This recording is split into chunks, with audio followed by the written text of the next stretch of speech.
of the loudest arenas in college basketball. Bud Walton Arena in Fayetteville, Kentucky and Arkansas in a crucial battle coming up in just a moment. CBS Sports coverage of the road to the Final Four is sponsored by Oldsmobile and your authorized Aurora retailers. Heineken, the #1 selling imported beer. Heineken, just being the best is enough. And by Domino's Pizza, who proudly introduces their new buffalo wings. It's gotta be Domino's.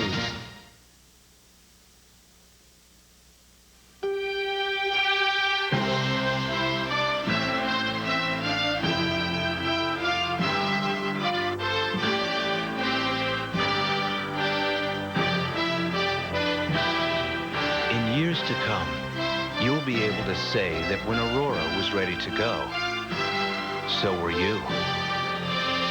See what happens when you demand better? Aurora by Oldsmobile. Many know the University of Kentucky only by its sports teams, but we have much more on the ball. A first-class research university, we're also ranked nationally for pharmacy, medicine, and business. And our students go on to become famous astronauts, distinguished Nobel Prize winners, best-selling authors, and even actresses. Sports are only a part of the University of Kentucky. Get to know it all. Katharine Hepburn and Ryan O'Neal in a movie for all seasons that will touch your heart. You got spunk, babe. I am not your babe. The Man Upstairs tonight. The last Monday of the month means a whole night of firsts, like the very first nanny. I hate her. I haven't even sung Climb Every Mountain yet. The birth of Dave's first son. That hurts. Walk a mile in my shoes. Murphy and Peter's first romantic getaway. And it's laugh at first bite on Civil. First, last, and always funny. Monday. Jim Nance and Billy Packer welcome you to Walton Arena on campus at Arkansas. Clockerty, Lopes, and Day, the officials, and Arkansas will control to start. The Razorbacks slumping of late, 15-4 on the year, and having lost this week at home to Alabama. And a turnover, a backcourt violation against the Razorbacks, ranked 9th in the country. Kentucky, number 5, 13-2 on the year. And Billy, you've got a big headline on this game for us. Well, Jim, I say you're the king of the tournament brackets. If you can tell me that these two teams are going to be in opposite brackets, I think these are the two teams we're going to see on April 3rd in the national championship. Wow. A lot of big ifs there. I've never heard you make a prediction like that. So the depth and the quality of talent on these two teams is as good as anything going in college basketball. So perhaps a Seattle preview today. Jeff Sheppard with a 3. Perfect. Good rotation of the ball by Kentucky. You got a guy as big as McCarty, it's tough to trap him. He throws over the trap. Stewart. He has not been knocking down threes with the same regularity of a year ago. Without question, Jim, and one of the big keys to why Arkansas not quite up to snuff. That's his key, to stand outside and draw out the defense. He's only shooting under 30% from 3. Foul away from the ball, called against Arkansas, called against Clint McDaniel. And you look at the standings in the SEC, Kentucky a perfect 7-0, and the closest game so far in conference play, a 12-point victory over Georgia. They've been blowing out folks. Meanwhile, Arkansas 4-3 with losses in conference play to Ole Miss, Auburn, and Alabama. And Alabama on this court breaking the long-time string of Bud Walton Arena. First conference loss ever for him. First overall loss, too. Sheppard can't find it this time. Thurman pushes it ahead. Good outlet. 2-on-1. McDaniel over to Corliss, who lays it in. Great outlet pass by Scotty Thurman. And how about Corliss Williamson? We saw last year, Jim, his ability to run the floor is tremendous for a guy with his size and strength. Andre Riddick flips it short and off of Arkansas. You know, you look at those conference standings. If Arkansas was to lose this game today, they would drop to 5th place in that Western Division in the SEC and only find themselves ahead of Ole Miss. Ole Miss's only win in conference play was against the Razorbacks. And one team you saw right there, there was a timeout that Roderick Rose called when he didn't think he was going to get in bounds. Then there was an opening. Rick Pitino saying he wants a 20-second timeout. The SEC, you're allowed a 20-second timeout each team one per half. And a chance now to look at the two coaches here. There's Rick Pitino in his 6th year at Kentucky and took them to the Final Four in 1993. Jim, you know what's interesting about his record at Kentucky? And I didn't realize this till the other day. They have not won an SEC championship. The SEC championship is for regular season in this league. And that's the longest string Kentucky has ever gone without winning an SEC championship under Rick's reign. Meanwhile, Nolan Richardson's 10th year, only coach in history to win a national junior college championship, an NIT title, and a national championship. There's McCarty firing a 3. Solid screen by Riddick. Everybody on this starting 5 with the exception of Riddick will go for 3. And hacked underneath by Tony Delk. More about Coach Richardson. 3 Southwest Conference titles, 2 titles in the SEC, Final Fours in 1990, and of course 94 when this team won the national championship. McDaniel, a very much underrated player. Everybody talks about Thurman and Williams. But, you know, this guy's second in the nation in steals. Terrific floor player. Outstanding shooter. Knows how to take good shots. And obviously a tremendous defender. Only Shandu McNeil of St. Bonaventure has more steals at this point of the season than Clint McDaniel, number 12 of Arkansas. Corey Beck, a great one-on-one defender. George Raveling had him last summer, said he's the best one-on-one ball defender he has seen in the college level. Tony Delk thought about it, steps in, gives it up, throws it away. Probably should have taken the shot, Jim. The guy that's as good a shooter as he is, I realize, passed to a wide open man, but even his own teammates were surprised he didn't take it. That's why they turned their back. Once he passed the 3, he stepped into that Kentucky no-man land where they don't want you to take the 2 just inside of the arc. Right, Kentucky goes 1-2-2 zone.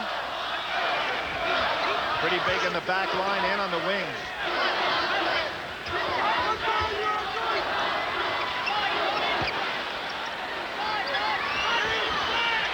Stewart open. A little bit too close for him. Corliss fights for it, and reaching in, Shepard forced the steal. Foul against McDaniel. That'll be 2 on him. Good, strong hands by Roderick Rhodes that time, because McDaniel with his great quickness of hands and of course Corliss Williamson with his strength to rip the ball away from most players. This is a Kentucky team with only 2 losses on the year, a 1-point setback to UCLA, and then a 2-point loss to Louisville. So 3 points away from an undefeated season at this point. Traveling call on Roderick Rhodes. And Jim, to take nothing away from Louisville in their victory that day, because they really played hard, did a great job on the boards. Sensational performance by Samaki Walker. But I think that day Kentucky did not come to play as a team. They shot only 34% in that game against Louisville. And the Cardinals have not followed up that win with any magic. Oh, Delk. How about Delk going up on that rebound? And another foul called against Arkansas. This is Thurman's first. Now you got to figure Tony Delk is about 6'2".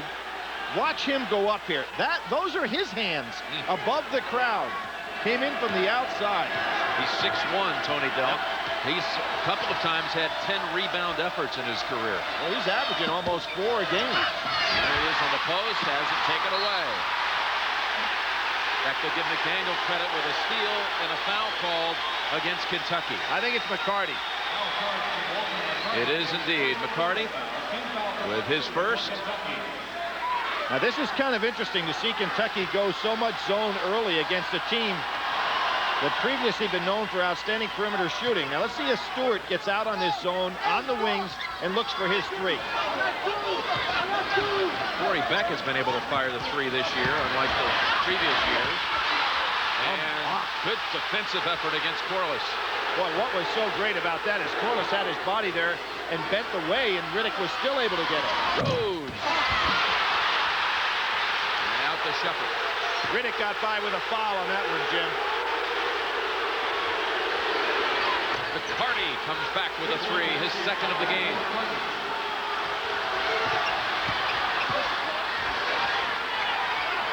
9-7 Kentucky. This steal by Shepard, but right back comes Beck. Open man McDaniel. Three-pointer. Arkansas by 1. And there's a defensive ability of this backcourt. McDaniel and Beck able to strip it away because that was a sure two for Kentucky.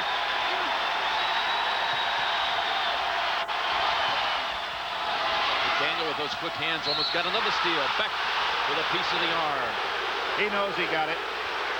He's fouled out of a few games this year, Billy, including the first 2 of the season. Right. We, of course, saw him in a performance that he'd like to forget, the Georgetown game, where he just could not stay in the game, only played 15 minutes. High intensity in Arkansas. 10-9 Razorbacks. And next week is my 5th wedding anniversary. It's unbelievable how time flies. Did you get her a present yet? Yeah, I'm getting her a really nice washer and dryer. Oh, come on. She'll never forgive you. You got to get her something for her. It is for her. No blondes and bikinis. Get her jewelry. No sales pitch from the chairman. Or vacation. None of that is what made Heineken the #1 imported beer in America. You think I should take her someplace special? Definitely. So maybe I'll take her to Cooperstown. No.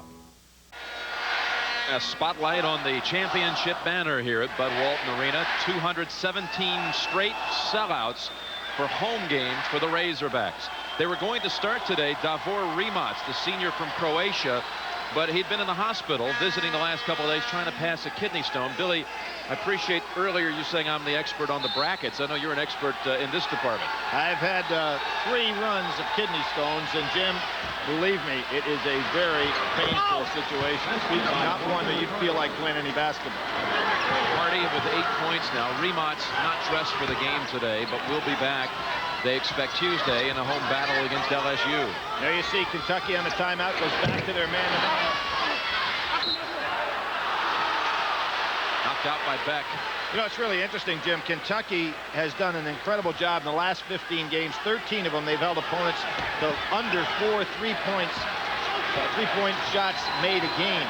And when you think them playing zone, the reason for them being able to do that is that everybody can extend out. You know, they're quick and they can extend out to make that shot difficult to make. Underneath Delk, and he'll shoot a couple. They call it against Stewart. Well, we saw Delk with a great defensive rebound. Now he comes in with a tremendous offensive putback. Billy, break down the top 25 by conference. You see ACC with 5, along with the Pac-10. Now, the thing that jumps out at you is what? The team that we just saw beaten by St. John's, the Big Ten having their problems out of conference. That was a huge win today for St. John's and for the Big East. Particularly coming off that Connecticut game yesterday against Kansas. Delk, 1 of 2. Full court pressure, 1-2-1-1. You're talking about Kentucky defending the 3 as Shepherd bumps him with the body. It is first. But in the last 6 games in particular, Kentucky has shut down the opponent from three-point land 19%. And twice, teams didn't even make one. South Carolina and Georgia both failed to even make a 3 in 20-something attempts. Exactly. And on the year, they're holding opponents to 23.6%. It's incredible. Foul on McCarty. And Jim, I'll say the reason for that, obviously, is the way they're coached to play against the 3, defend the 3, but also when you look at their personnel, you know, Shepherd, terrific leaper, McCarty, height, leaper, long arms, Riddick, Rhodes, they all can get out there and play a man on that perimeter. Jared Prickett into the game, replacing McCarty, who will sit with two personals. Prickett in a game last year against Arkansas pulled down 20 rebounds, a career high. McCarty with 8 points, but the 2 fouls. Well, with this bench that Rick Pitino has, anybody that comes in can come in with quality. We saw Prickett, of course, in the great run in the Final Four, and in the regional was outstanding 2 years ago. Key part of that team in '93, for sure. Delk gave it up inside. Riddick +1. Sensational pass by Delk. Pump fake the jump shot, which froze the defender.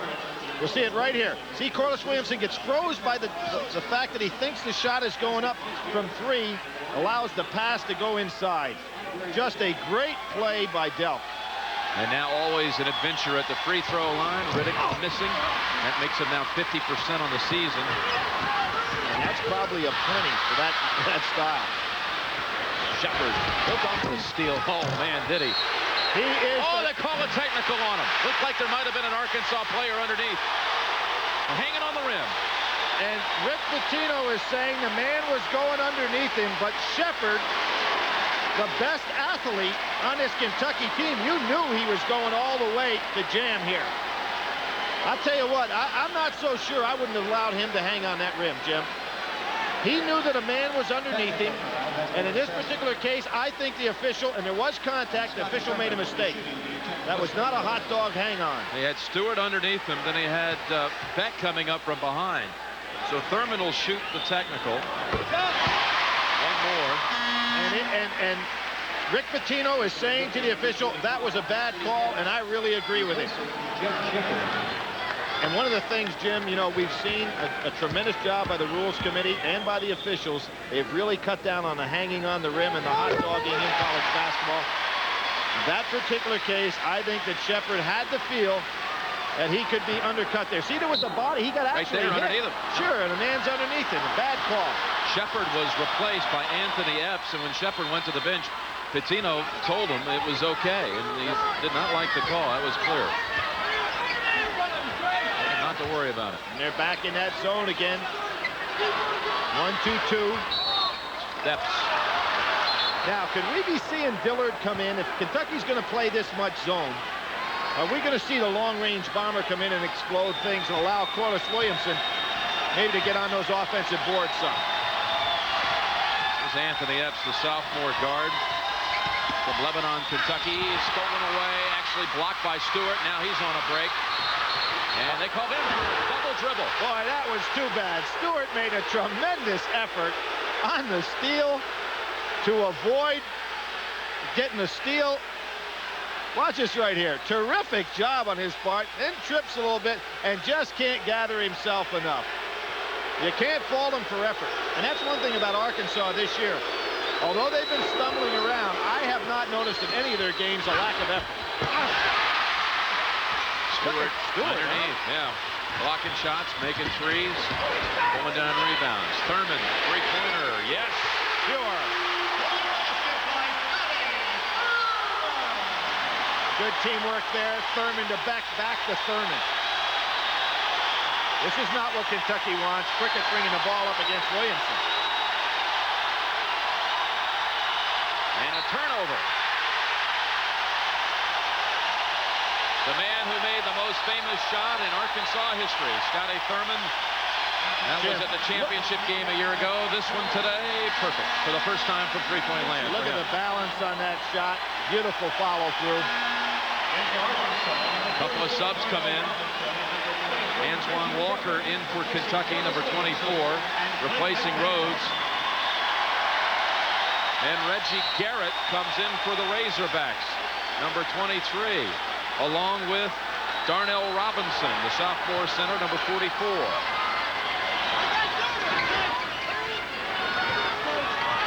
Jim Robinson, a real key in my estimation if Arkansas is going to repeat. He's got to get back to where he was last year. Garrett comes right off the bench, fires a three. Taken away by Stewart. Gave it up outside, and Thurman will let him reset. Good smart play by Scotty Thurman. Stolen away. Delp. That makes it now 18-16 Kentucky. Jim, one of the things Kentucky never allows is a pass from the wing out to the top. And against the zone, that's a very dangerous pass. Arkansas has been caught about 3 or 4 times now trying to make that play, and it's cost them every time. Down low, back out to Thurman. 3-second violation against Arkansas. Robinson on the inside. I really think that his injuries this year and his lack of being able to get into the flow, a little bit overweight, has really hurt that young man, because he showed signs last year. Remember in the tournament against Michigan. I mean, this guy looked like he's going to be a major factor. He was really alive in the tournament, but a nagging back injury this season has really slowed his progress. Dealt three. There's the difference. A pass from the top down to the wing works, but from the wing back to the top hurts. Back to man-to-man now.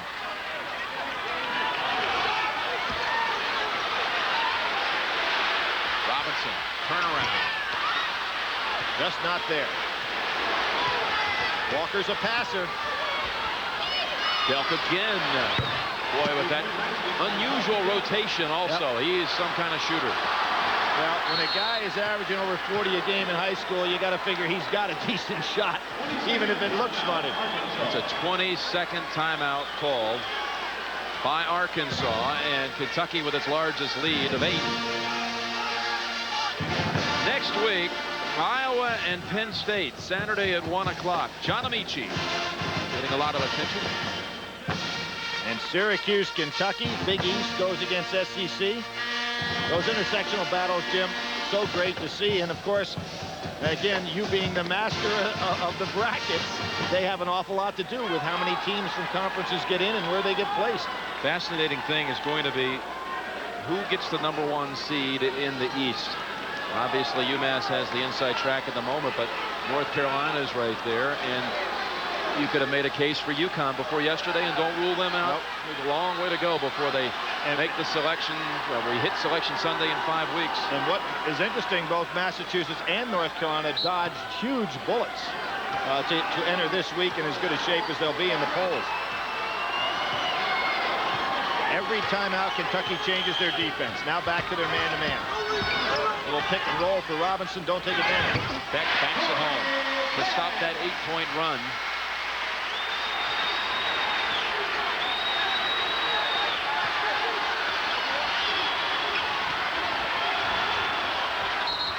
Going to be Garrett. Wow. Instead against Prickett. Prickett kind of got in the way. That's the 15th foul against Kentucky, but that little flurry by the Wildcats has them ahead by 6.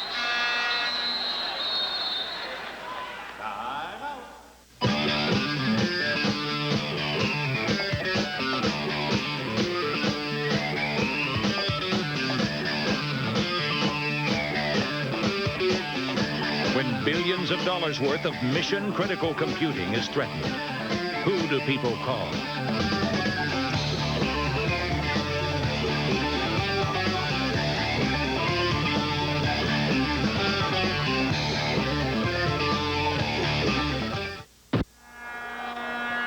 Over 20,000 on hand in Fayetteville. Kentucky, #5 in the country. Arkansas, ranked 9th. In a battle here in the SEC. But comparing the conferences in play out of conference, the ACC tops. And the Big Ten way down there, Billy. You were talking about that earlier. Yeah, and I think it jumps out at you this year. That conference is down in terms of where they have been in recent years. And it does not surprise me to see that percentage. Tony Delk in this game has 9 for Kentucky as the Wildcats lead by 6. Look at that back line. Walker, Pope, and Pritchett still big, even though it's not started. There he is, Billy. Alex Dillard, who came in during the timeout. I was waiting for him to come in against the zone. If they're going to play that much zone. And a near steal by Garrett. So little Alex Dillard, who can really shoot it from long range, comes right in and knocks down a 3. What they need today, of course, is another repeat of his 12-3 performance. Yeah. That was last year against Delaware State. Walker banks it home. That wasn't called, Jim. If we were right here, we would have heard it, exactly. Right? That wasn't even close to being what he wanted to do. Robinson beat him on the transition. Walker's head and eyes were looking for to put that straight in, and the ball just got away from him and ended up with a bank. And now Arkansas goes to their matchup 2-3 zone. Boy, Stewart very active today. Really putting the effort out. Delk underneath, and Walker was so open enough where he just took his eye off the ball. He really did, Jim. He was looking right at you, wasn't he? Here we see, now watch the bank shot. The follow through and everything was designed for that to go straight at the basket. End up being perfectly banked in. That was the Thurman angle. Yeah. Not quite as high an arc. From the 3 in Charlotte. Stewart. You won't see him do that often. Ooh, almost tipped in.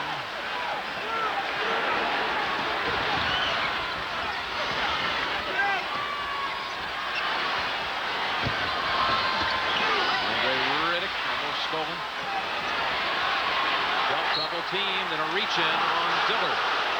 Good strength on the part of Delk. We've seen that a number of times today. These fellas have really worked at getting themselves in great condition, because normally that ball gets stripped. You were talking about Dillard and that performance last year where he knocked down 12 threes. He's the 8th leading scorer on this team this year, but he has the best career high game of anyone on the Razorbacks from that one effort, 39 points. No one else can say that in an Arkansas uniform today. Well, I think that, you know, we talked about the difference between Arkansas last year and this year. They had so many different looks that they gave you because of that ability to come back with the big team. And until they get that big team healthy, I don't think they'll have that same intimidating factor. Delk now with 11, and Kentucky with a 6-point lead. Hey, look at how quick Walker is. 6'9" freshman, stays right with Dillard. Robinson could have run that baseline, almost had it stolen. Well, they don't want him taking the ball out of bounds. That was, you know, they didn't anticipate the full court pressure, and that's why he was there. And you want him down under the basket. Now it's Dillard slips, and Shepherd will dunk again. No hanging on the rim this time. Nope. Shepherd, an incredible athlete. 4'6", 40-yard dash man in high school. Incredible vertical leap. Good pass, Robinson finding a slashing McDaniel. So the big man with the assist that time. Smart play by McDaniel. See how he avoided the shot block? Just curled underneath. Cricket.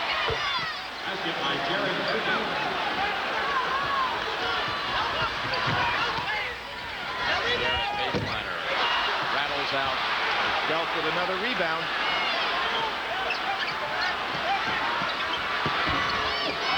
Really wasn't there, Jim. Too difficult to pass from that position. Razorbacks had that well defended. And a foul called against Antoine Walker. Foul charge. Coming up next on CBS Sports later in the afternoon, skiing from Keystone, Colorado. Olympic and World Cup stars like Franz Klammer, Debbie Armstrong, the Mayer brothers will be taking on the challenge of the steep and grueling downhill. Proof positive downhill relays later today on CBS. Jim, did you see where the world downhills were canceled last week? No snow in Spain. You know, Tamba was all upset that he's on such a roll. And all of a sudden they don't have snow. The only way to stop the guy is not have snow. You're really showing me something today, I'm into that. I'm into Tamba.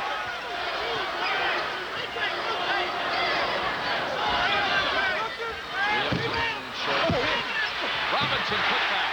Took it right over the top of Cricket. And there is the big team out there now. They haven't even used Wilson yet. Anthony Epps is checked back in for the Wildcats.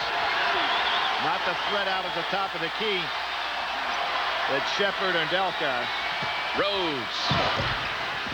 Put up a nice move, but too strong with the flip. But you know what changed that shot? Robinson. Robinson tired out there right now, really struggling up and down the floor. Scotty Thurman, what pass. Adelson Williamson to the line. Roommate to roommate, Thurman to Williamson. How about that pass by Scotty Thurman? Right off the dribble, underhand, line drive. Here you see that pass. Left-handed, incredible pass. Nice move here by Nolan Richardson. He realized Robinson's tired. Now he comes back with his other big man. Brings in Lee Wilson, sophomore from Waco, Texas. Corliss and Scotty are roommates, and had a nice little family gathering last night at their apartment. Both of the families, parents, came into town for the game. They had a little fish fry there at their place. I understand one of the tenants, though, was not there. The little nasty snake, I read the story about Corliss leaving it out in the sun, and it died. No more snakes this year. They all had them last year. Yeah. Arkansas now down by 4, coming back. State Farm presents the rules of the game. Today's topic, traveling. The rules concerning traveling can be complicated in certain situations, but one rule that is easy to understand is what a player is allowed to do with his feet before starting a dribble. My husband and I both work, but when there's a problem with the kids around the home, I'm usually the one to deal with it. But it's not just me they depend on. It's my income, too. If anything ever happened to me, State Farm can help make sure their future is secure. If you want to talk life insurance with somebody who knows what they're talking about and knows how to listen, talk to a State Farm agent. And like a good neighbor, State Farm is there. Before starting a dribble, a player must release the ball toward the floor before moving his pivot foot. Otherwise, traveling. Rules of the Game has been sponsored by State Farm. Like a good neighbor, State Farm is there. Both teams shooting the three well today. Rhodes has not scored, coming off a career-high effort of 29 against Tennessee this week.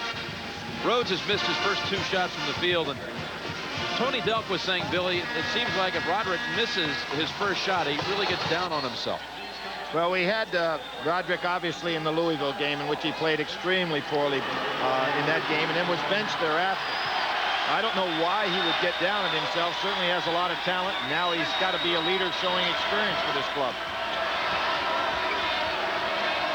Arkansas packing that zone in a little bit. With Epps on the floor, they don't worry about that perimeter shot from him.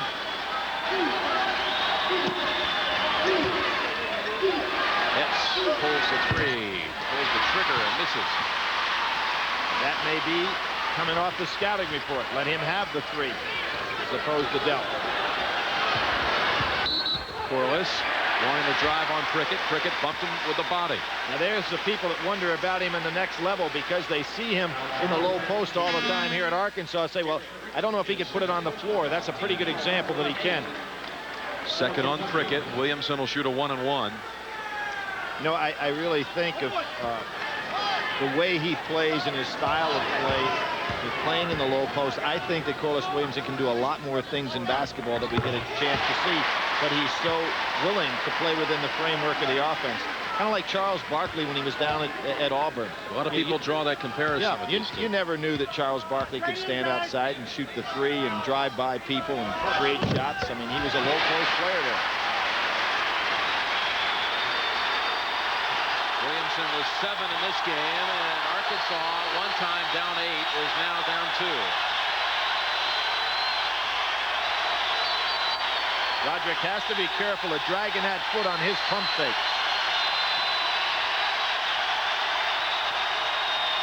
Epps having his hands full, isn't he?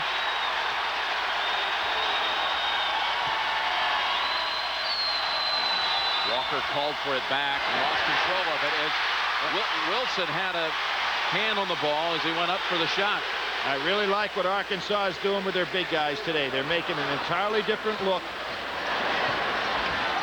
Put that big team in there. Alex Dillon blocked by Walker. Back to Walker.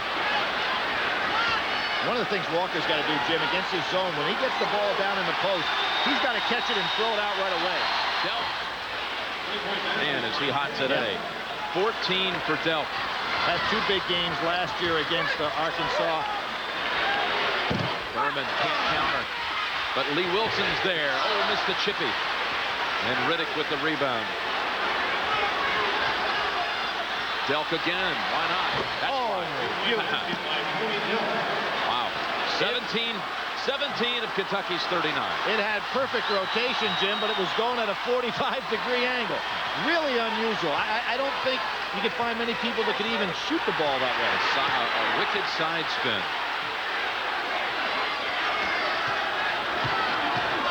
Again on the dribble. Well, good move by Corliss Williamson. Just wouldn't fall. And how about that touch pass? No foul call. Clean block by Arkansas. Both teams a little frazzled right here, trying to catch their breath. Dillard banks it home. Beautiful double pump.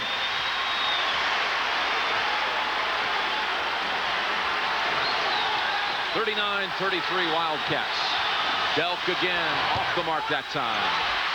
Notice how he tried to go for an offensive rebound. Not a good idea in his part because he gave up the numbers to Arkansas.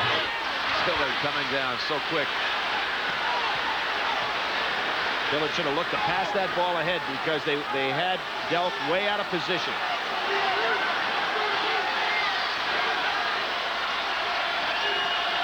Under 4 minutes to go in the half, and Epps this time finds it from 3. Kentucky now with its largest lead, a 9-point advantage.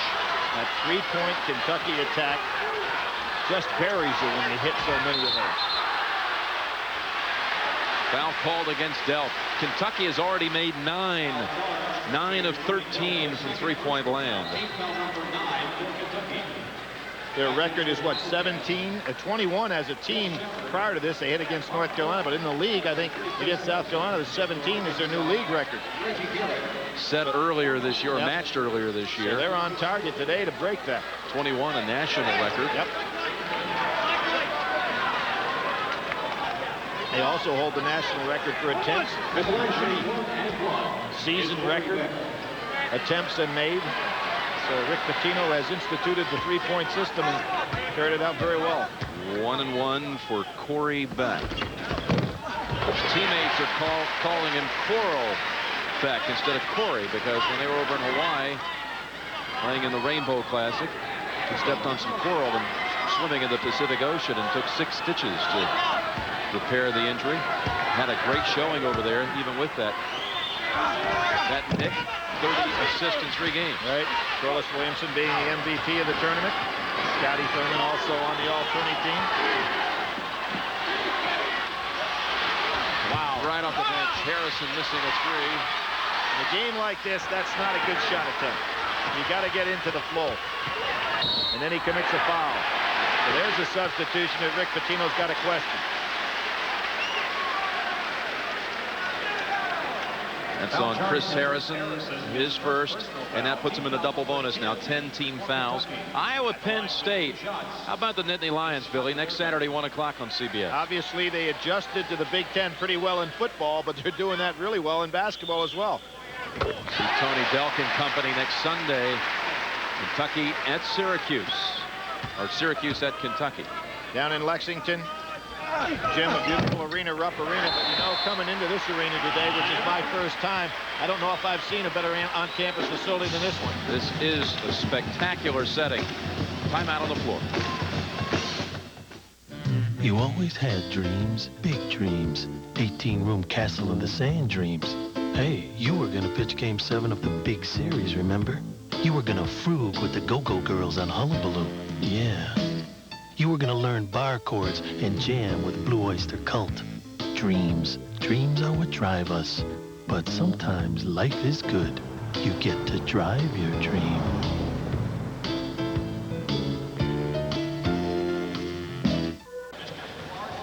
All right, Andrea, thank you. We'll look forward to halftime with you. Arkansas a year ago, 31-3, Billy. Returning all 5 starters. First time in 29 years that the national champions come back with all 5 starters, although that's actually, you got to put an asterisk with that, because that's not true from the championship game. It's not? Ken Biley started, a senior, started the championship game, if you remember. I thought you were saying at UCLA it wasn't accurate, but they did return everybody that year. Fallon Garrett on the floor, taking the legs away from Shepard. Fans are booing, I don't know why.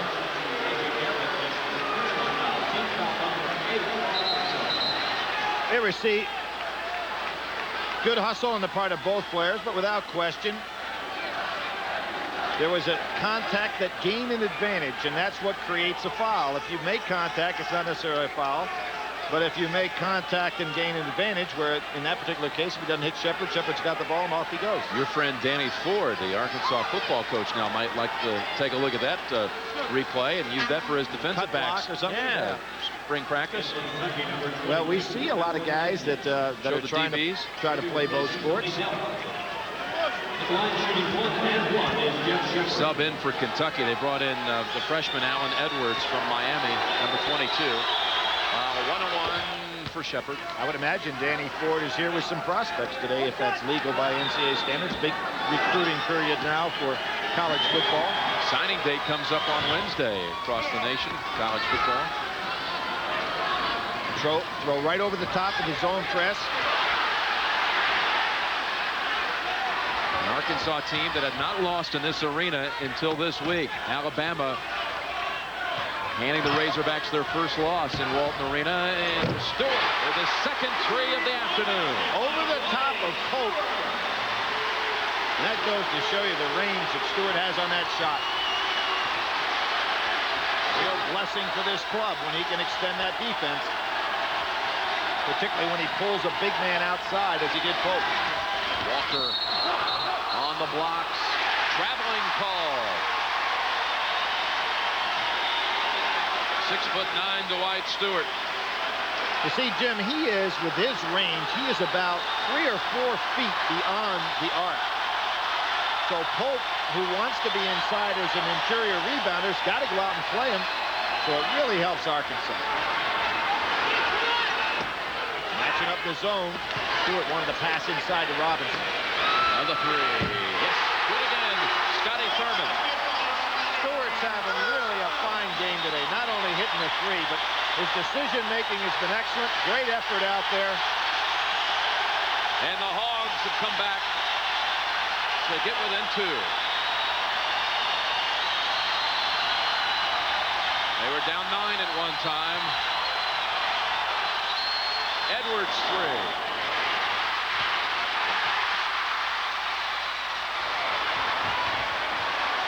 Kentucky does not like to give away those breakaway baskets. Stewart left-handed. They'll call it against Stewart. Not really the quickest of feet. Roderick Rhodes getting in the way. His second. His second personal foul. Team foul number 9 for Arkansas. Again for Kentucky, number 0, Tony Delk. Tried to make a play, Jim, right here that is not in his arsenal, and that is, putting the ball on the floor from that far out, coming up with a half hook left-handed. And give Rhodes the credit for drawing the charge. Tony Delk back in for Kentucky. Williamson returns for the Razorbacks. And you remember the term 40 minutes of hell. That included a lot of pressure full court. Notice Arkansas today has not pressed full court at all. Roderick inside. A hold on Thurman. Well, he had Scotty Thurman pinned inside. Probably a pretty good foul by Thurman. That pass was dropped in underneath from Martin Pope, 6'10" junior transfer for Kentucky from the University of Washington. Roderick last year in the win in the SEC tournament semifinals, the win by Kentucky over Arkansas, made 7 out of 7 free throws in the last 3 minutes. Totaled 14 points on the game, and that's what sealed it for Kentucky. Roderick's first point of the game gives him 1,001 on his career. Became the 41st player in Kentucky history to reach 1,000 earlier this week. Tony Delk moving in on that. Within the next couple of games, he'll have 1,000 also in his career. Williamson, we saw that so often last year in the tournament. How about those hands, Jim? Guy carrying that much weight and power, able to catch the ball softly. 1 minute to go in the half. Wildcats by 2. Rhodes doesn't want to try to take Beck one-on-one. Becker can handle him.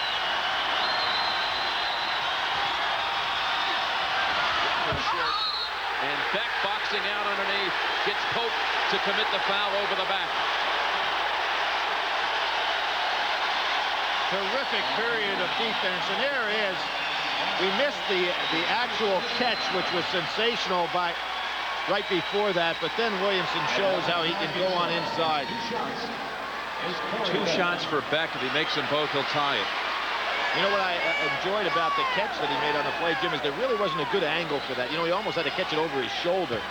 Turned around and then still put it on the floor and had the presence of mind to put the shot away. Beck gets the first one. The next one for the tie, as the Razorbacks send in for the first time freshman Landis Williams. Thurman out. And speaking of Corey Beck, Billy, he almost had a triple-double earlier this year in a game against Tennessee. He had 10 rebounds, 10 assists, and 9 points. He blew it at the line. He made only 1 out of 4. He would have become only the 2nd player in Razorback history, joining Alvin Robertson with 1 more point with a triple-double. 46 all. Alvin was such a great defender, you figure he had 10 steals. Ooh, and Pope hits the floor hard. Foul against the Razorbacks. Reggie Garrett called for it. Double team out front. Pope wide open on the inside. Corliss comes across, gets about all ball, but with all the physical activity with the body, they put Pope down. Pope is the young man I mentioned earlier, Billy, transferred from the University of Washington. Really was out of basketball for about 20 months as he had to sit out the year. He's added about 30 pounds of muscle since his days playing for the Huskies. Had a good start to his career out there for Coach Lynn Nance. He was a freshman of the year in the Pac-10. He just was kind of disgruntled with the fact that Lynn Nance was let go at the University of Washington. So he'd like to get back to Seattle for the Final Four. Go back home. He's from Bellevue. He'll shoot one more. Had a rough semester at Kentucky in his first semester this year. Had a 4-0. That's rough. Yeah. You know, what can you do from there?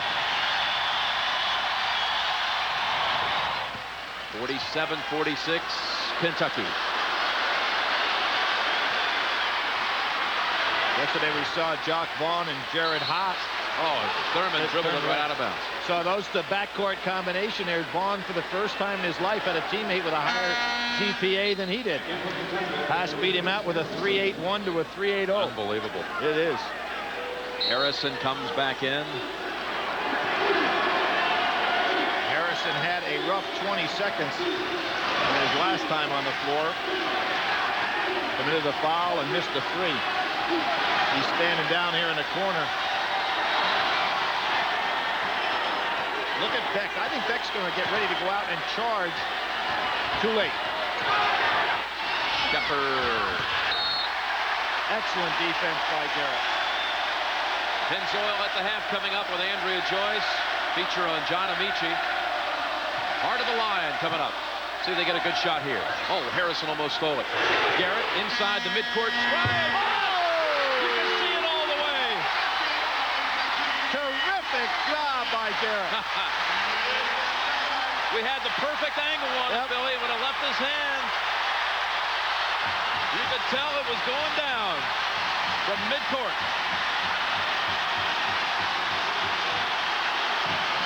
And I'm going to give Corliss Williamson a lot of credit because he realized if he'd have passed the ball to Corey Beck, it was too long a shot, so he threw it up to half court. Terrific follow-through. Look at that follow-through on the shot, Jim. Oh, boy. And just keep on walking, Reggie, right to the locker room as he gives the Razorbacks the lead with that shot, that three-pointer. The end of the first half, the score, Arkansas 49, Kentucky 47.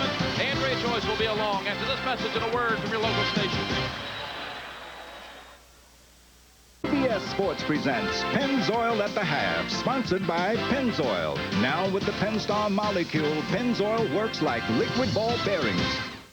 Welcome to another edition of Pennzoil at the Half. Hello again, everyone. I'm Andrea Joyce. Our halftime score out in Fayetteville. It's Arkansas leading by 2, 49-47. Earlier today in the first game on our CBS Sports doubleheader, St. John's made its first ever visit to Ann Arbor to play the Wolverines, and St. John's wins the thriller. The Red Storm took a 7-point halftime lead behind James Scott.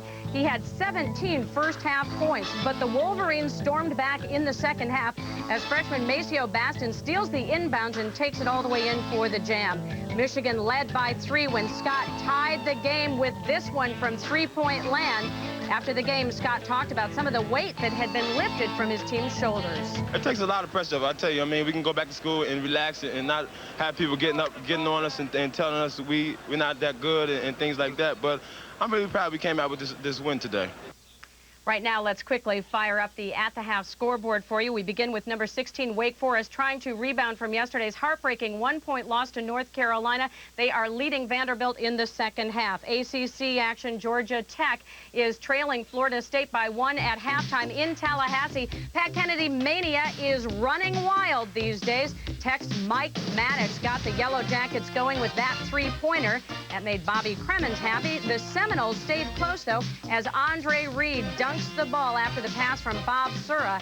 And talk about your soft touch. Watch this here as Florida State's James Collins shot sticks on the rim. Georgia Tech playing their first game without James Forrest, their leading scorer and rebounder. He has a broken bone in his left hand from a car accident on Friday. Should miss about 3 to 4 weeks of action. In women's action today, number 16 Mississippi is trailing Tennessee at halftime. Also today, the Big Ten women Purdue escapes with a 1-point victory over Northwestern in the battle of the Big Ten rivals. The Wildcats were ready to rumble. Purdue led early on, but Northwestern came right back on a 6-0 run of their own as Michelle Ratai makes the basket. Purdue also battled back when they went on a 17-6 run of their own. That's Janine Rollin right there, canning the three. Then with no time left on the clock, she is fouled. That's Stacey Lovelace. Controversial call. She goes to the line, hits both of her free throws, and Purdue goes on to win by 1. That was a similar situation, the same situation for Stacey Lovelace in Minnesota. She made one of the free throws, and Purdue lost the game. And coming up after the game, some of the great names of ski racing will take to the slopes of the Rocky Mountains for an exciting new event. Well, let's put it this way. Our Tim Ryan certainly seems excited about it. Picture this, a downhill ski racing relay. Never been done before. Here's how it works. Former world slalom champion Steve Mayer starts it off as he hits the finish line. Gold medalist Debbie Armstrong breaks out of the giant slalom gates. Farther down the mountain, Phil Mayer waits to finish the relay on the downhill course. 4 teams of 3 from the skiing powers of the world. Austria, Switzerland, Canada, and the U.S. Podborski, Klammer, Zurbriggen, mayhem. It's all coming up in the downhill relays from Keystone, Colorado, later on CBS. All right, Tim. When we come back, the story of a sensitive 6'10" Englishman who has found Big Ten basketball to be just his cup of tea. When At the Half continues here on CBS in a moment.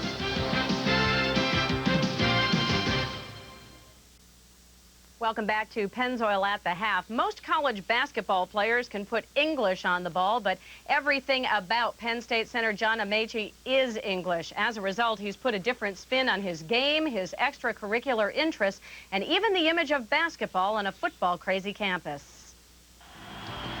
Takes off Carter, the motion to the same side. Carter hit, break tackle, 20, 30, he's gone. Goodbye to the 40, 50. Penn State, a.k.a. Linebacker University, where the unbeaten Rose Bowl championship team makes Joe Paterno the undisputed big man on campus. At 6'10", 270, John Amaechi looks like he could pick up where Jack Ham and Matt Millen left off. But basketball is his game, and the most unlikely sports hero in Happy Valley has turned the Nittany Lions into a Big Ten force. I think I've been lucky in many respects. I haven't been playing for very long. And I've been lucky that even in England, when I first started, I had good coaching. And then now I'm in college here at Penn State. Again, I've been told the things I need to do. All I have to do is listen and then do it. Listen and work. It's a simple arrangement. Amaechi was born in Boston but grew up in Manchester, England. His mother, a physician, taught him the virtues of hard work, education, and humility. When she passed away last year, Amaechi found comfort in his poetry and his studies, for which he's earned a spot on the academic All-America team. She taught me what it was to be a responsible, caring, conscientious human being from the very beginning. I like to believe that I am not just one, but 2 people. I am myself, and then I have all the good things that were my mother as well in me. And, you know, she's like the energy. She's the batteries in my life that keeps me going. Another aspect of life that keeps him going is his participation in the Big Brother, Big Sister program. It's a natural for Amaechi, who's already working on his doctorate in child psychology. He really has a way of getting kids to relate to him. He gets down to, I think, to their level and their understanding, and he really bonds with kids really well. Mm-hmm. He is someone that really emphasizes the importance of education. He comes over in the mornings, wakes me up, makes sure I don't sleep all day long. Comes down, checks on me, makes sure I'm not getting in trouble. Talks to my dad, talks to other people, make sure I'm doing all right. They know that I will never approve of the bad things that they do. You know, I'll never like those things, but at the same time, they know that I will always be somebody that they can come and talk to, regardless of what they've done. It's beautiful the way he gets involved with young people and tries to help young people. John Amaechi, the student, is an academic All-American first team, and John Amaechi, the player, is a heck of a player who we've kind of built around and has done great things for us. And you'll get an opportunity to see John Amaechi in action next Saturday here on CBS as the Nittany Lions host the Iowa Hawkeyes at 1 Eastern Time. I'm Andrea Joyce in New York. Thanks for watching Pennzoil at the Half. Jim and Billy will rejoin us from courtside after this message and a word from your local station. Pennzoil at the Half was sponsored by Pennzoil. Now with the Pennstar molecule, Pennzoil works like liquid ball bearings. CBS Sports coverage of the road to the Final Four is sponsored by the American Express card. Don't leave home without it. Digital, doing whatever it takes to make information work for you. And by the U.S. Navy, full speed ahead. An electrifying finish to the first half, and Arkansas leads 49-47. Billy, the shot chart from the first half. Well, Jim, obviously Kentucky's playing, so you're going to see a lot going on out there. They're doing extremely well. 9 for 16 in the Pitino era. They've taken 25.6 shots from the three-point range. Now that one a little bit beyond the three, but Jim, as you said, we had the perfect angle, and without question that was on the money from the time it left the hands. Did it remind you of anything else, any other episode in Arkansas history? Yeah, how about that 49-foot that shot that they made against Louisville? You got it. U.S. Reed. U.S. Reed. What was it? 1981 in Austin. 49 feet. They thought that one went. That was a game winner in U.S. Reed. Now just opening up a business down in Pine Bluff, Arkansas. Knocked Louisville out of the NCAA tournament. For a couple of years, they went back and forth knocking each other out. Arkansas, Louisville. Williamson from behind by Riddick. Boy, that doesn't happen often. Jim, we talked about Kentucky's three-point shooting, but in the first half, Arkansas was 7 for 12, which is really a good move on their part for the simple reason Kentucky's been doing so well stopping people from the three-point range. That's McCarty now with 10. He had 8 quick ones and then picked up 2 fouls and didn't play a lot the rest of the first half. Now McCarty has 10. Well, Kentucky got away from that starting lineup a great deal in that second half. I mean, in that first half, particularly when they had a nice lead. See how McCarty can get out there with his size and range to stop that three-point attempt? See that? It's a lot different than a guy of 6'6" size going out on Stewart. Stewart bouncing it to Corliss and one. Altered the shot in the air. Good pass by Stewart, too. Beautiful. Brought it in off the floor. I think back in the first half, remember when Stewart tried to put it on the floor with his left hand and drive all the way? Much better to be under control and drop off the pass. And there's Corliss adjusting in the air, sliding the ball out to the right-hand side for the shot. It's a second on Shepard. Williamson, three-point play. Jim, you made a good point before the game in regard to Williamson. People saying he's having an off year. No, he's not having an off year at all. No, I even have seen some features about what's wrong with Corliss. There's nothing wrong with him. He's having the same kind of year he had a year ago. Except there are probably a couple more bodies on him this season. Exactly. And that again, I think, is going to change when the big guys get back in shape to be able to come off the bench and give some help to him inside. Here he is. Foul called against Delk. Delk McDaniel. That's his third. 2 guys that can get up on the boards from the backcourt position. That would be huge. Delk had such a great first half, and for him to have to sit down here early in the second would really affect Kentucky's strategy. Stewart, boy, you won't find a more open three. Backed it up and came up short. You know what I think happened? McCarty has been going out on him so quick that was the first time he had an open look. He panicked. Jared Prickett replaces McCarty.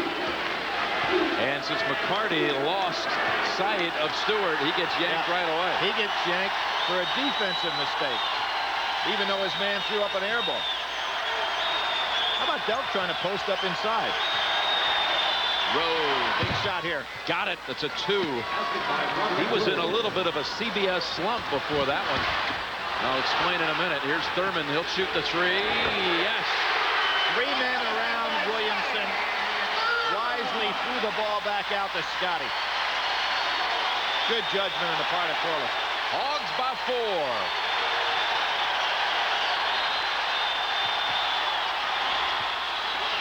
And Williamson takes it away. The best hands in college basketball there.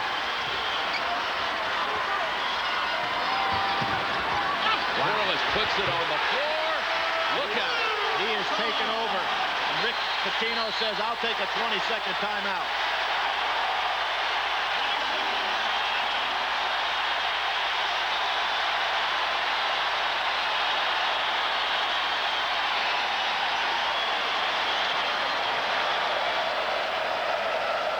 We'll call the Hogs now with the Razorbacks up 6.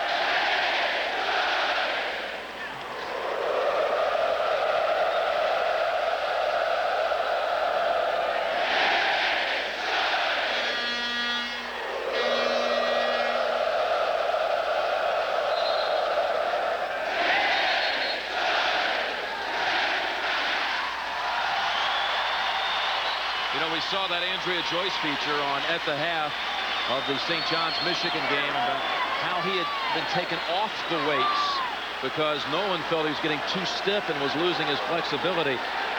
So after a month and a half away from lifting every day, he went back to the weights on Thursday. And he even lifted before this game today. Bench press, lat pulls, tricep pulls, and some bicep curls. You know what's interesting, Jim? He said that in addition to doing it for himself physically, lifting weights gets him in the right mental state to be aggressive and to attack. It's the 3rd foul on Dwight Stewart.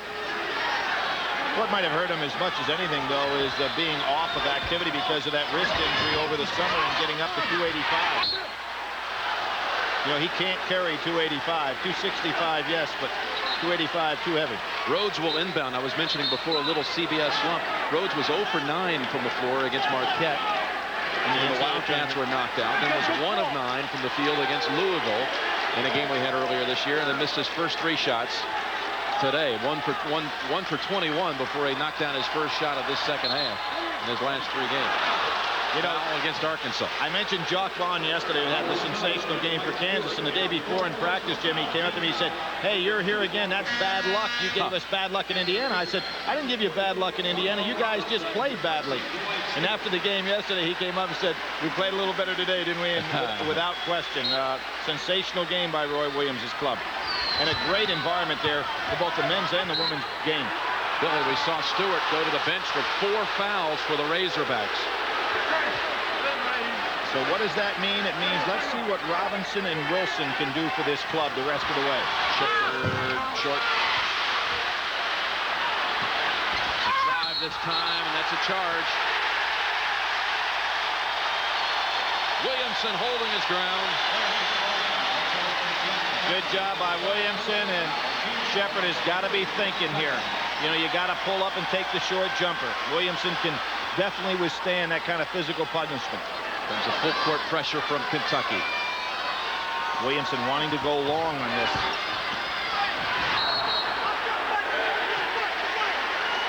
Last touch, Shepherd. Fouls are starting to build up on Kentucky here in the start of the second half. Anthony Epps comes in for Shepherd. And Jim, you know, another thing that jumped out at me statistically at the end of the half, when Arkansas has lost in games against Massachusetts, Ole Miss, and Alabama, they shot under 35%. At half in this game, they're shooting over 50. Too strong for Rhodes, isn't he? Before the shot, foul called. And Rhodes hit with his first. Near the conclusion of this game, we'll be selecting a genuine Chevrolet player of the game from each team. Chevrolet donates a $1,000 scholarship to the General Scholarship Fund of each school. Now they have McCarty in on Williamson. Riddick takes Robinson. McDaniel comes in for Coach Richardson. And now a switch back. Rhodes on Williamson. And Corliss is going to take Roderick on the inside and power him. Timeout called. 22nd timeout called by Beck. Timeout, Arkansas. Next Saturday, basketball on CBS begins from the Happy Valley area. The Nittany Lions will host Iowa. You talked about Penn State there and how they have progressed in the Big Ten, but how about Iowa? They're playing so well right at the top of their game. All of a sudden lose a bunch of close games and like drop off the scene. Judd Heathcote's team comes up with a big win against Illinois on the road. They look like they're maybe getting in the driver's seat in that league. Michigan State, yes. Syracuse at Kentucky on Sunday. Of course, they have Sean Respert there in Michigan State. We saw enough of him. He was tremendous in the second half last week. He sure was something, and had another great day against Illinois. Robinson rejected by Riddick. Riddick wanted a push-off. Robinson takes a three this time, and Rhodes with position. 3 Arkansas players around him. Now the numbers as he gets the outlet pass. Corner, dealt, 3, open.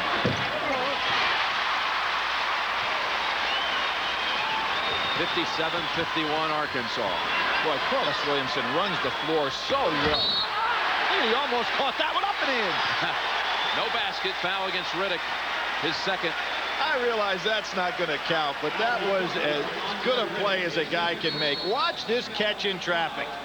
2 guys on him. Said he's got the best hands in college basketball. Off the head. Then reverse. Look at that concentration. Timeout on the floor. Razorbacks with their largest lead of the game.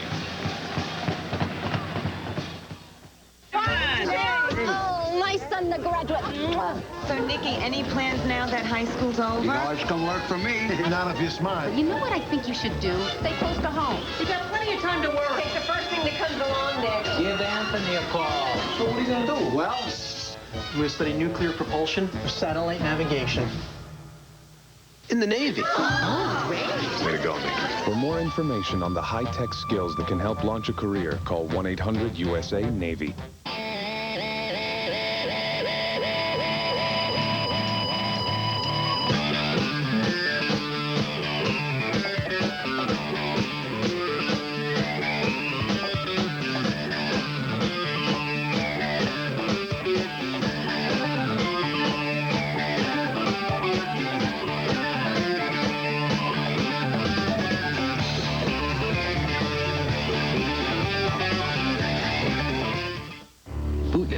Bootness means nothing could stop you. Not a patch of ice, not a drift of snow. It was a great idea then, and it still is. Around the world, we have a tremendous following. Timberland means you can get back into the outdoors and back to being human again. I use my American Express card almost 99% of the time. I don't have to sit around and think, oh, gosh, where am I relative to my credit limit? I use it without reflection. The American Express card is welcomed at Timberland and other down-to-earth places. The BMW 325i. The Volvo 740. The Mercedes 190. Forget it.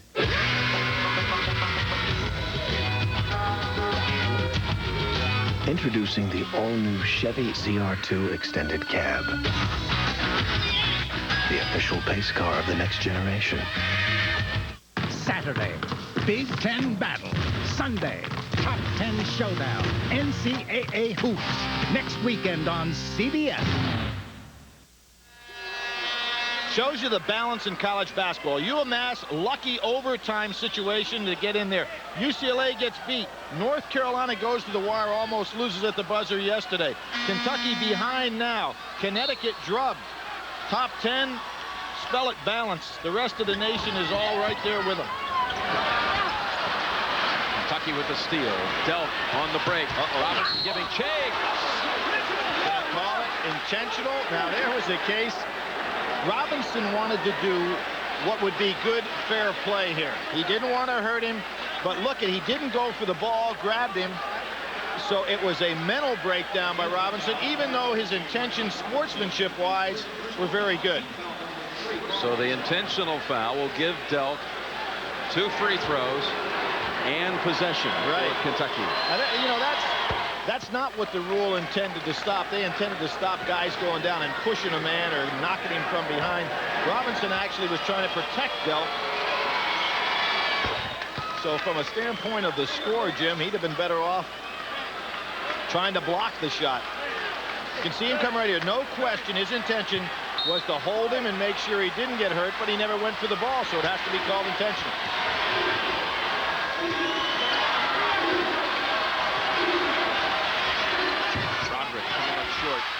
Shot selection again by Rose. When you're not having a big day, don't take those.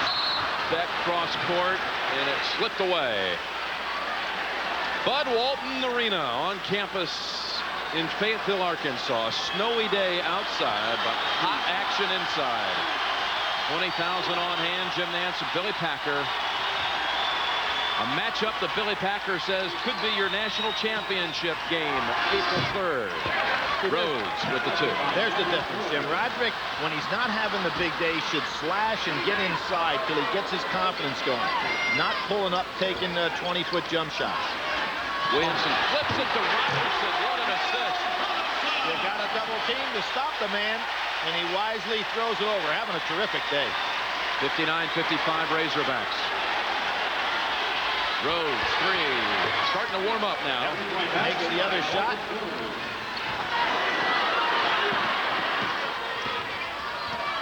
Nice little rule of thumb by Beck. Beats his man, knows he's behind him, so he uses the crossover dribble, protecting it.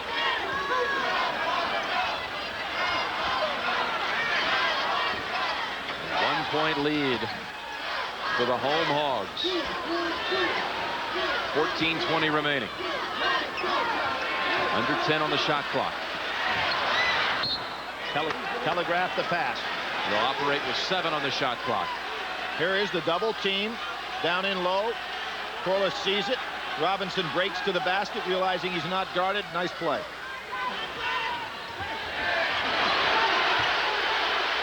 They've got to force a shot. Robinson underneath. Williamson, no foul. Looks like Riddick had a hold of his head. Well, then wait a minute. It looks like the referees are not going to call a foul, but say that the shot clock ran out, but it didn't. It says 1 second. Sure.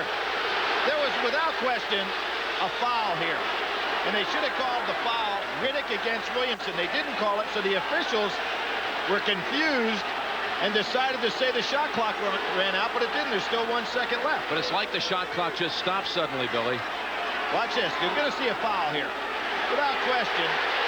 There's no question there's a foul there. And he hit the rim, so it's a reset right there anyway. It definitely is going to have to be interpreted Arkansas's ball.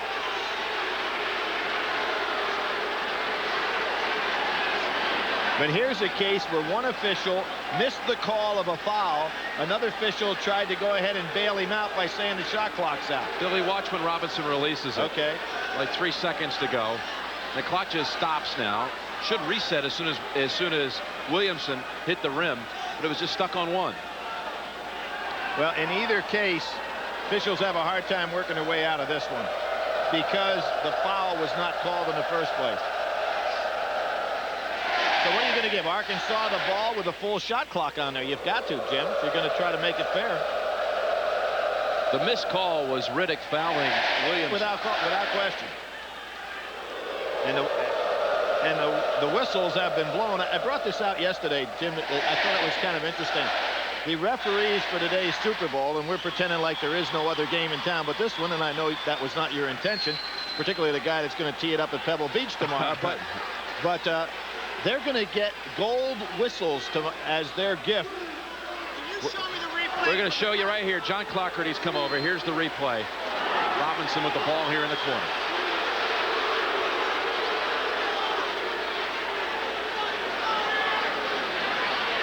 Stop. The shot clock just seemed to stop at 1 second. You want to see it again, John? Please, can I see it again? Can I look at it here? Go ahead.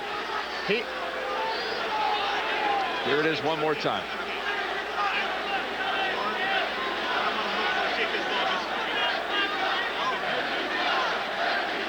The interesting thing, Billy, is the officials have a replay monitor on the opposite side. They're not supposed to come over here and have any dialogue with the commentators. They're supposed to request it from the other side of the floor. He used to be a next-door neighbor of mine, Jim. And John Clockerty? Yeah, so, you know, I mean, I guess he just felt comfortable coming over here. I realize that's not the way they're supposed to do it. But I really think the fair thing to do right here, since the officials missed it, should give Arkansas the ball. Now, I want to ask you get a full 35. What was that comment about acting like there's no other game today? Yeah. Where did you come up with that? I don't know. I was just one of those just throwing. But did you get the drift? You're giving the referees gold-plated whistles. What would you do with a gold-plated whistle? Doing your trophy kick. Oh, I see. Williamson. Well, it turned out fair for Arkansas there, because they deserve to have that ball actually on the foul line. And Rick Pitino's looking over here at us and wanting to know How did they come to that decision to give Arkansas the ball? He's laughing about it a little bit. Robinson smartly bounces it off of Riddick. And Jim, you know, we look over at Rick Pitino, and he seems to be enjoying this game. And you know, I think that's the right.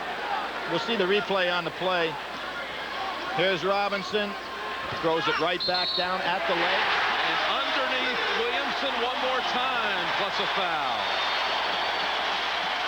Boy, he is having a monstrous second half. That's against McCarty in his third. 16th foul against Kentucky. So shooting situation from here on out. They'll try for the three-point play here and then the bonus thereafter. Williamson with 18 on the game.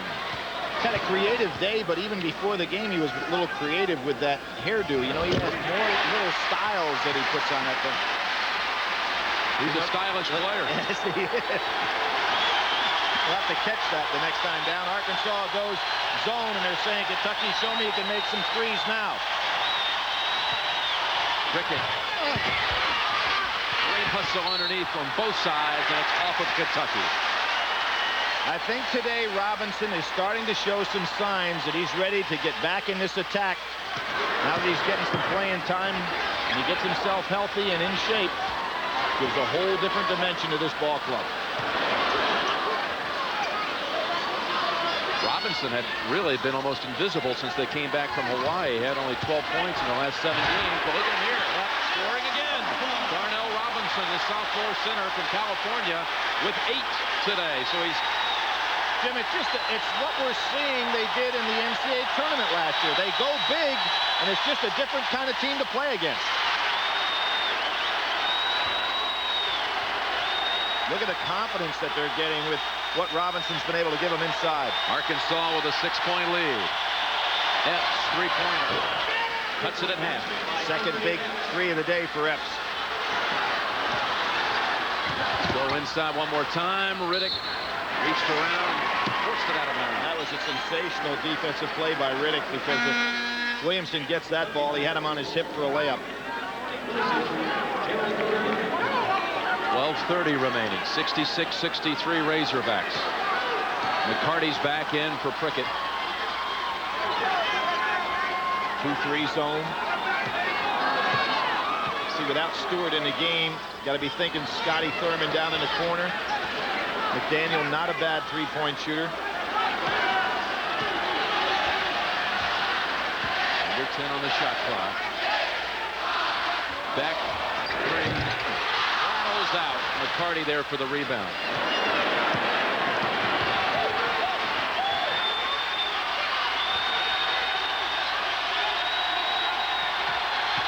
Delk slashing, gets it to Riddick. Rejected by Williamson, and a save. They say Kentucky ball. Well, I think they were going to call that a tie-up situation. And it should have been Arkansas, shouldn't it? They've got the arrow. Timeout on the floor. 66-63 Razorbacks. Funny how the most inexpensive thing in this commercial is the car. It's one small car with big ideas. Get to know the all-new Geo Metro. Doesn't cost a lot, and it comes with a lot of great stuff. The new Geo Metro automatically comes with 2 airbags, crush zones, and a rugged steel safety cage. Because it's a big world out there. Get to know the all-new Geo Metro. Want to know more? Give us a call. Mike Klein's been my State Farm agent for 9 years, and he's been a coach in the community for 3. He's as dedicated to those kids as he is to his policyholders. The most important thing that I can do right now in my life is to protect my family in the future. The way he handles my life insurance shows it's important to him, too. My other friends who have State Farm life insurance say the same thing about their agents. You know, I think there is something to this good neighbor business. State Farm is there. Okay, this is a message for you and you and you about getting them and her to buy you a computer. Because you can't just throw one in the shopping cart when they aren't looking. Now, the thing you'll notice right away about this new computer is this, and this, and this. But the thing to stress to them is this, and this, and this. Even though this one doesn't cost much more than computers that aren't and don't and won't. Oh, and did I mention it can talk? I am Aptiva. And sing and dance? I am Aptiva. All right, we're working on it. Everybody limbo! Tonight's winner limbo's home with Bud Light. Oh, really?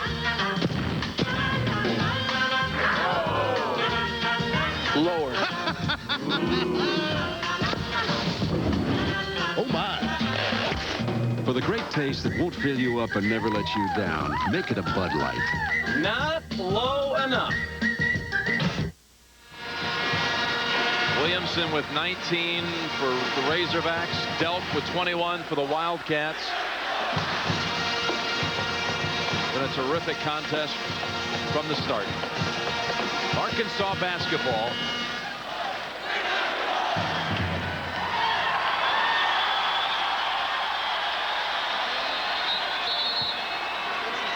So they said Williamson was forced out on that last whistle.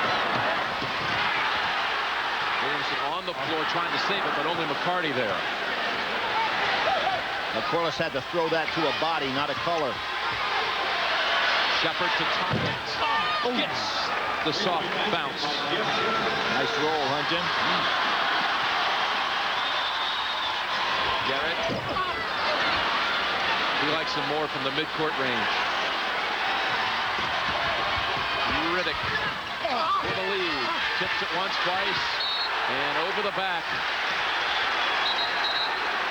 But no foul call. You know, I would like to judge or to try to put a clock on Corliss Williamson to see how fast he gets up and down the floor. You know, he runs 94 feet just like on almost every play. Quick end-to-end like Donnie Marshall of UConn. Good example. 11 minutes remaining, tied 66. Marshall, though, is running from the forward spot, so he doesn't have quite all that traffic. In the paint again, and one. Riddick's third.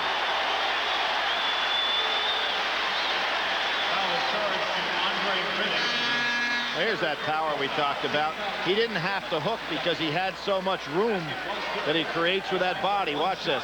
He was thinking about hooking him, but didn't have to. Had a great visit with Corliss and Thurman yesterday, and this is a team that's been sagging of late as Riddick goes to the bench.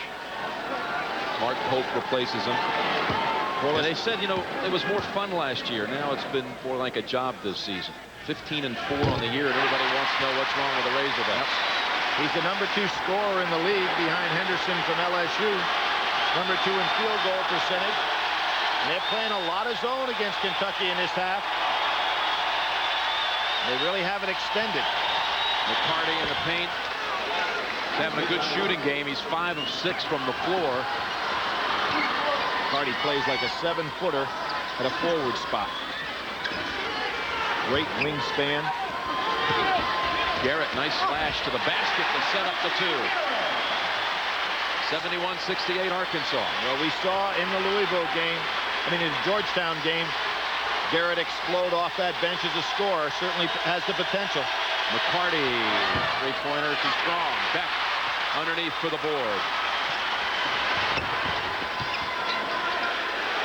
Beck open 3. Sometimes the hardest ones to make because you're not in emotion. Williamson with 24 on the game.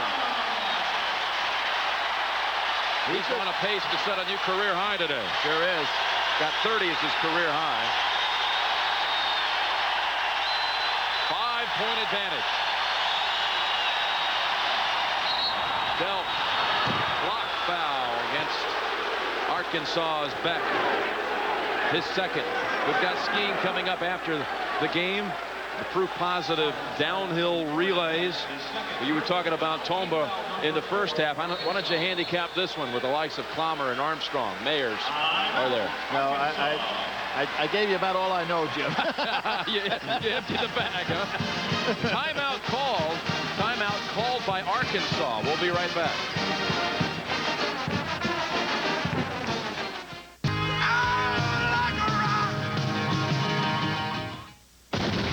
worst serial arsonist in U.S. history, but he's also your son. We can't just turn him in. He's betrayed us. A world premiere movie, Not Our Son, Tuesday.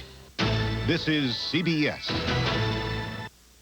It's a tough game out there, but I know you got what it takes to win. And the other guys know it too. It's no secret. This team has 5 of the top 10 best in the country. We've got all-world talent at the point. Our small forward is second to none. Our utility player leads the conference. And 2 tough inside guys who aren't afraid to get the job done. You can always see this winning team at Kentucky's big one, Paul Miller. Paul Miller will make it happen for you. It's time you knew the truth.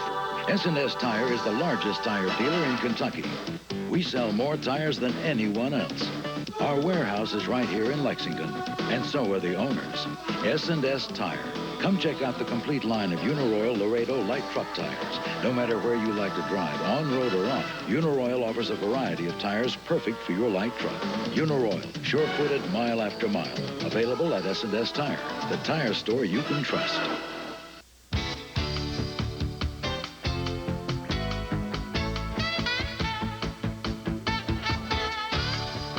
Final Four is sponsored by Chevrolet Trucks, the most dependable, longest-lasting trucks on the road. Charles Schwab and Company, helping investors help themselves. And by Bud Light. If you want great taste that won't fill you up and never let you down, make it a Bud Light. Well, all the banners, you can take a look at them. Conference championships, Final Fours, and the national championship banner here at Walton Arena. Right on the inbound pass, Pope tips it up, and Williamson with another rebound. How about that pass? Garrett to the hole. And one. Well, there may be quarterback to end today pass in the Super Bowl that leads the receiver. That'll be good, but it won't be any better than this one. Watch this. Thurman. Is that to Jerry Rice? What a play. The old post pattern, Billy. Terrific. Right on the money, in full stride. And Shepard is hit with his 4th. So Reggie Garrett, who hit that dramatic 3 to end the first half. 3-point play here. Gives Arkansas an 8-point lead. Its largest of the day. Giving you a look back at some of the critical things about Arkansas losses, they were not getting to the foul line, particularly in the Massachusetts game as an example. Today it's showing their aggressiveness. They are getting on the line. Beck reached in. That's his 3rd. One thing this Arkansas team really feels has hurt them this season, too, is the new hand check rule in college basketball.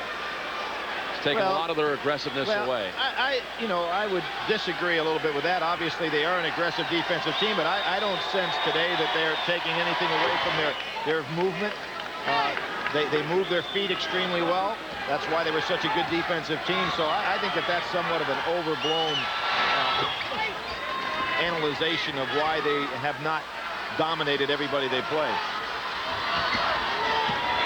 76-70, Razorbacks on the run again. And they pull it back out, find the open man, McDaniel in the corner. Long rebound to Beck. Set it up one more time. Can he do it this time? No.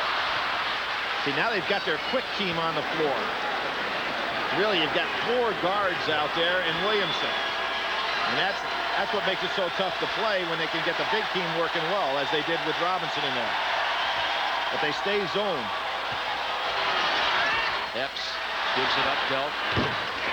Epps set it up for him. And a steal by Kentucky. So another 3 could tie it. Yeah, Jim, with a 3-point lead, you don't take a chance on a play like that.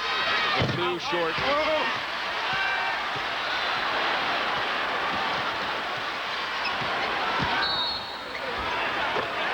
Foul outside. No basket.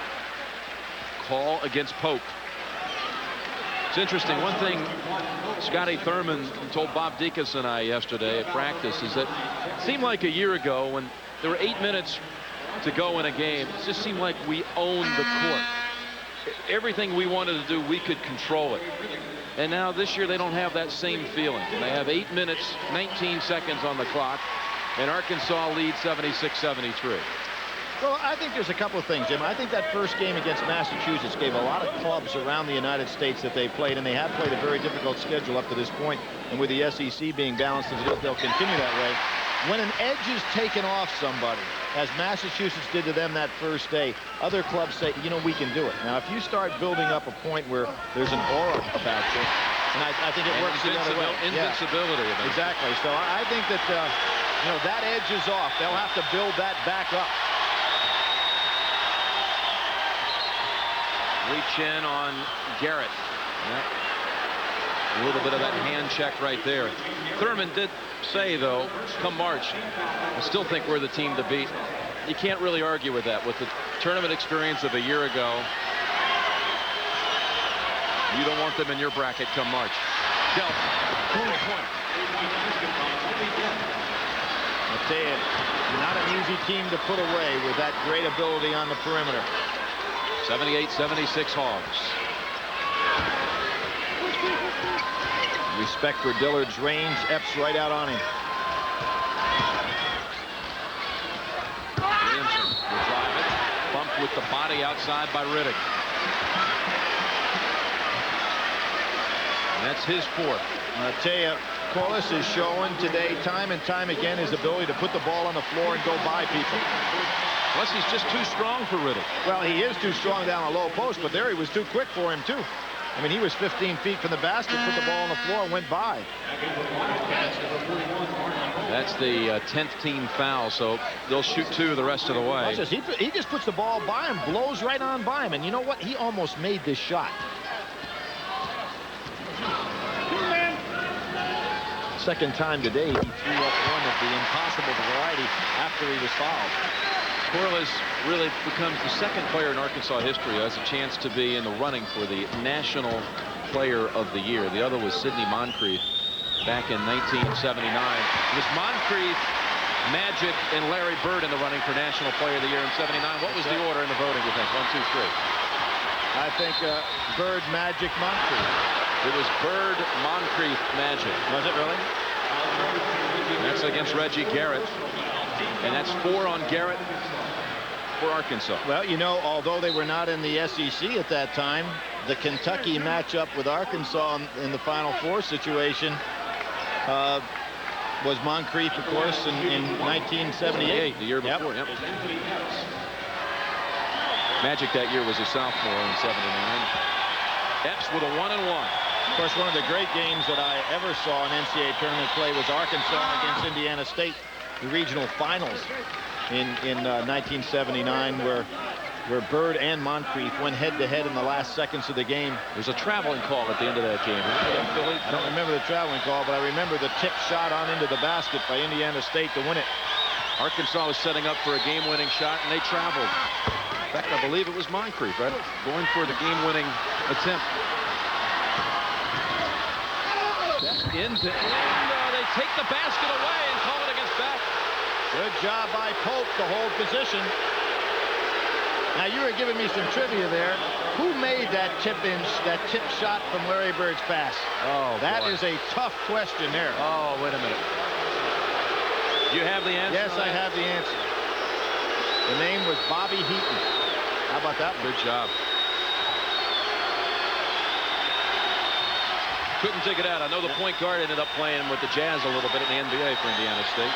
There's man-to-man now, Jim. Arkansas showing a lot of different looks. Rose, 3. Delk, look at him get that rebound. And it's off of Arkansas. Delk can really rebound for a man 6'1". Well, I think, you know, although it shows on the stats that he has 3.6 rebounds a game, I mean, in a given situation, he goes up there as well as anybody. He and Corey Beck both can go in underneath the basket and hold their own. Beck sits with the 4, Billy, and McDaniel comes in now and will run the offense for Arkansas. Kentucky down 2 with under 7 minutes remaining. There's the man they want. Delk. That's a 2 to tie it. Excellent penetration by Epps. Delk just set up out on the wing. They can't let him free out there. 80 all.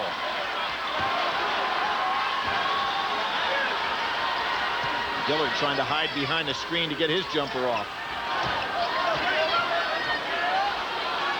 These teams have mirrored each other in regard to the defensive strategy today. Goes man to man, changing frequently.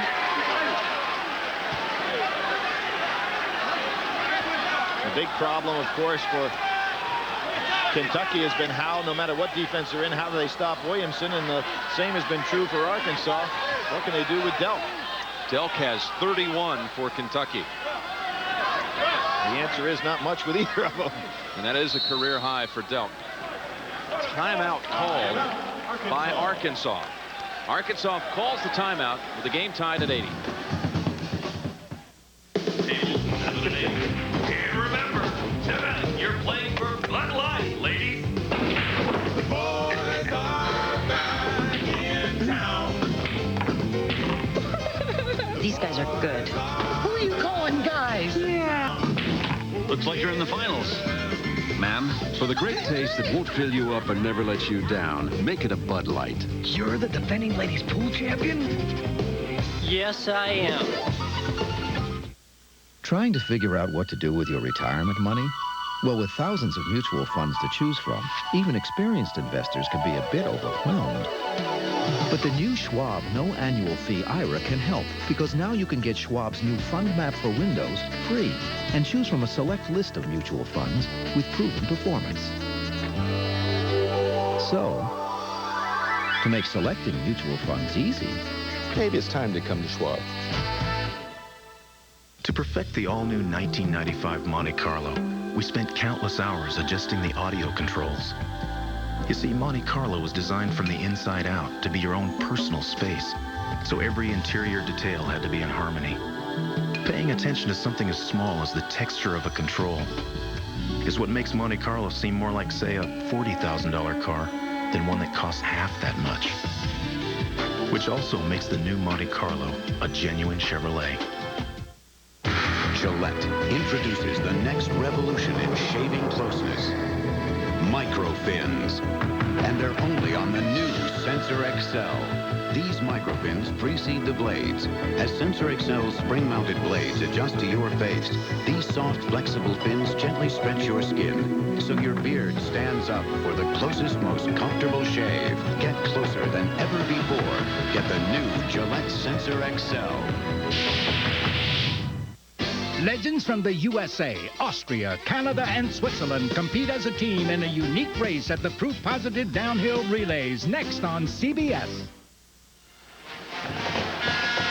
Walton Arena, 80-80, Kentucky and Arkansas. Corliss Williams has 26 points. On the other side, Tony Delk with 31. And there are 5 players, 5 prominent players, with 4 fouls at the moment. Well, the name that jumps out with me is the guy that just threw that inbounds pass, Corey Beck. He's got 4. And if you're Arkansas, you better have him on the floor for the last 3 minutes of this game. I'm surprised he's out here right now. Kentucky looking for the lead. And Epps lost control of it. Beck waiting for Williamson to get down inside. He's got Pope on him in a straight man.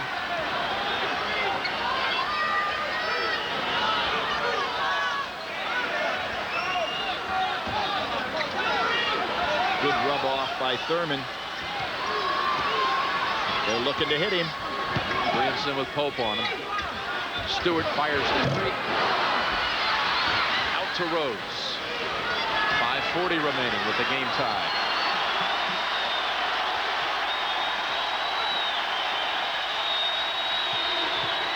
Epps is doing a good job penetrating in the seams of the zone and then looking to hit Delk. Delk trying to hide down on the baseline. McCarty. Second time Jimmy penetrated. And as I said, he plays like a 7-footer. He goes down into the middle, just elevates over the defense. Puts Kentucky in front. McCarty with 14. Arkansas had an 8-point lead in this half. Now down 2. Beck will challenge Epps. Last touch by Kentucky. CBS Sports continues with skiing, downhill racing. from Keystone out in Colorado to follow. Tim Ryan will be there with that call. Williamson gets the soft roll. He's showing it all today. 82 all. Pope was right with him on that play. Here we see that matchup zone again. Beck out on the point to extend Kentucky's first entry pass. Stolen away by Thurman. Ahead to Beck. McCarty fouls him in one.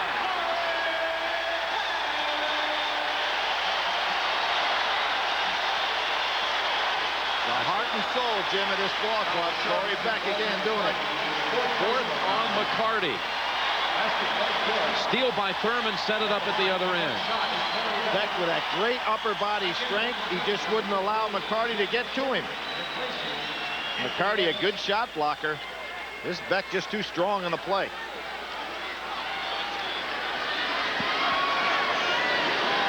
And again, with 4:25 to go, really taking a chance having him on the floor down this entire stretch without picking up the fifth. He's glad to have him in on that one, though. Yep. Three-point play gives Arkansas the three-point lead.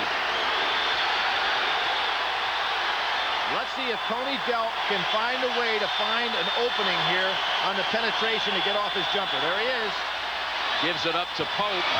Surrounded by Razorbacks. Tips it up, but a foul first. No basket. Foul called up on Stewart, Dwight Stewart, and he is fouled out. So the first casualty. Good catch by Pope inside. Wheels. Beck was out on the wing, and he couldn't get back in there to help. But again, now here's where depth is going to pay off. Robinson comes in. Stewart out. Robinson certainly not the ball handler. That is Stewart. Jim, you know, the brochures of colleges are interesting, and in the Kentucky brochure, they talk about all the favorite things, you know, favorite food, restaurant, all those kind of things. With Pope, they have down his favorite athlete, and we've been talking about Olympic things.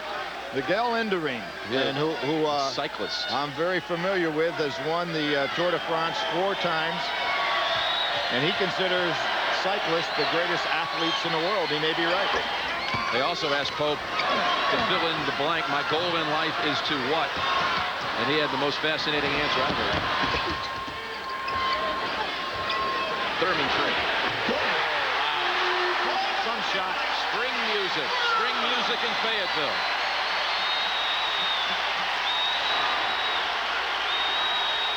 Crowd really into it here. There's Pope again. My goal in life, to define, discover, and deliver truth, said Mark Pope. He delivers the basket, and Arkansas's lead is down to 2 with 3:30 remaining. That'll be Judge Ito's job tomorrow, huh? And for the next 2 months. He'll find it. Robinson hacked. Oh, no, they say travel first.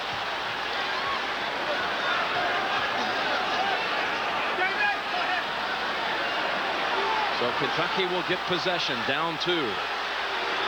Down 2. Delk has been quiet for a while. He's trying to hide down on the baseline, wait for penetration, and then get hit. Shepard, leaping leaner, ties it, 88. Jim, do you realize McCarty and Shepard's leaners, that's 3 of those now, didn't have one guy underneath the rebound, and they all the shots went in. Pope was trying to get around because Williamson was backing him in. Foul against Pope, his 3rd. Now put Williamson on the line. 2 free throws, a chance to match his career high of 30 in a game against Georgia last season. So for those who have asked what's wrong with Corliss Williamson this year, if they watch this game, they can see, as we said, absolutely nothing. I still didn't see how you had the grounds to even ask that. I know it. Oh.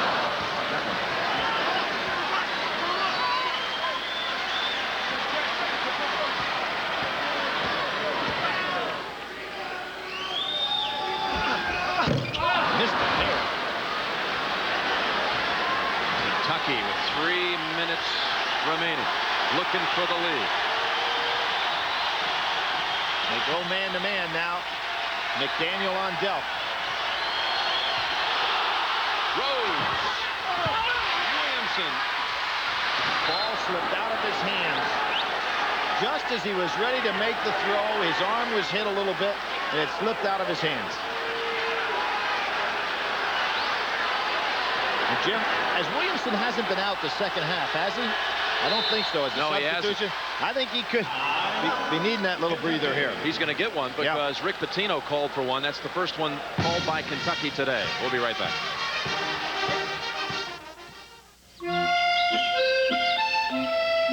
The BMW 325i.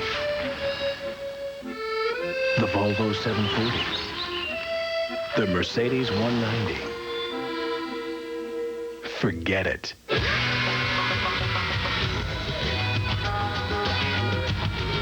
Introducing the all-new Chevy ZR2 Extended Cab. The official pace car of the next generation. Downhill skiing relays coming up from Keystone next on CBS. 2 full timeouts remaining for Kentucky. They just used the first full timeout of the day. Arkansas has 1. They're out of 20s. Kentucky possession. Hyde 88. Well, that's a nice job by Beck. Break off that pass out to Shepard. Man-to-man, McDaniel on Delk.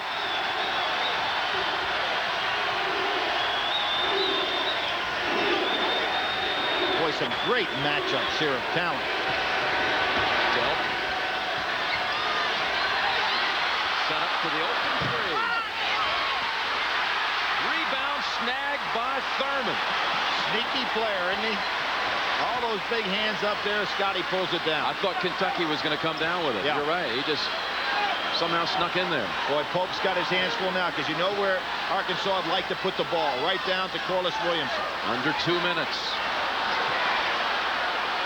They go a little 1-4. Razorbacks to break the tie. Thurman drive, but hacked outside by Rhodes. He'll shoot a couple. Second on Rhodes. You know, Scotty Thurman has that hesitation dribble where he puts it down at you, gets his body in there, and has the ball behind his body. Very difficult to take away. He's in total control. He's played as an experienced guy ever since he entered the league. You know, without a lot of fanfare, he comes into the SEC and been one of the key players every step since he arrived here at Arkansas. Led him in scoring as a freshman. Yep. Now a junior. Thurman gives him the lead with that first free throw. Now to go 2 up. 90-88 Arkansas. 1:43 to go.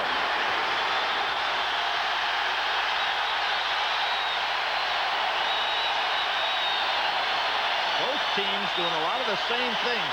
Kentucky goes 1-4.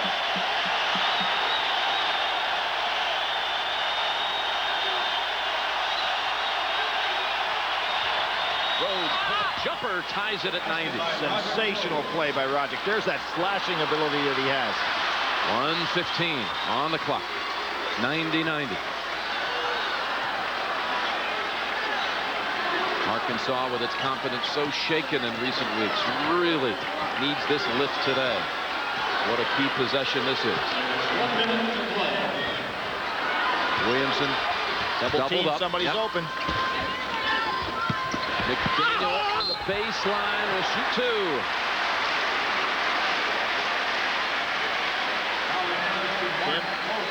Let's now think there's going to be a free throw shooting contest. McDaniel is 73% free throw shooter on the year.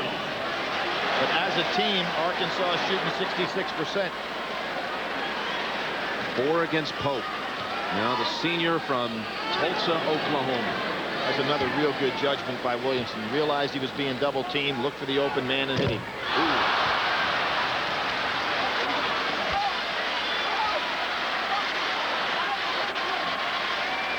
I think that's a Charger bolt for the Chargers. Is that what it is? Looks like it. Arkansas in front by 1. 91-90. 50 seconds left. And you say, who do you want the ball to be in the hands of here? Obviously, Rhodes, he wants a piece of it. He's not afraid to go. Shepard has the ability to drive. And Delk is trying to find a way to get rid of McDaniel. Working it around. Rose. Tough shot. McCarty follows up for the lead. 92-91 Kentucky. Arkansas has one timeout. Will they use it? No, they'll go for the last shot right now. Down one. Thurman. Two-pointer. Beautiful. 10 seconds to go. Kentucky will play it out. Shepherd looked to the bench. He'll drive, and it's taken away by Arkansas. McDaniel, the #1 man in steals in the SEC, #2 in the nation, picked it off. You told me, Billy, the only weakness you see on this Kentucky team this year is point guard savvy come tournament time. Seemed to be a little confusion here as Shepherd was operating under 10 seconds. Here's the one that put Arkansas ahead. Is this the second biggest shot in Arkansas basketball history? Scotty, of course, hitting the one to win it all. But Jim, you're right. I think with 10 seconds to go, you know, you have plenty of time to get the ball down in your half-court set. And I'd have put the ball in Delk's hands, you know, at the top of the key. Shepherd tried to do it all. He goes down to the baseline. There was a lot of help there. But there was that pause, though, where he looked over. Do we want a timeout or do we want to move forward? Agree. By that time, you had to make something happen because we're down to, in fact, now 0.6 of a second. Rick Pitino on the sidelines talking to Shepherd on some teaching points about that play. Realizing, okay, so if you lose a ball game like this, there are going to be others. SEC tournament and certainly the NCAA as well. Length to the court. Arkansas has defeated Kentucky.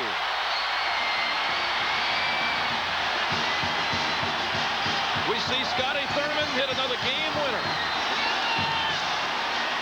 The Chevrolet players of the game are Tony Delk from Kentucky, a career-high 31. Corliss Williamson, 2 off a career high, had 28 for Arkansas. A check in the amount of $1,000 will be donated to each college's general scholarship fund. It was a great one, wasn't it, Billy? Outstanding game. Super Sunday in Fayetteville. So for Billy Packer and Andrea Joyce, I'm Jim Nance saying so long from Bud Walton Arena, where the final score is Arkansas 94, Kentucky 92. 6'7" junior from Brooklyn.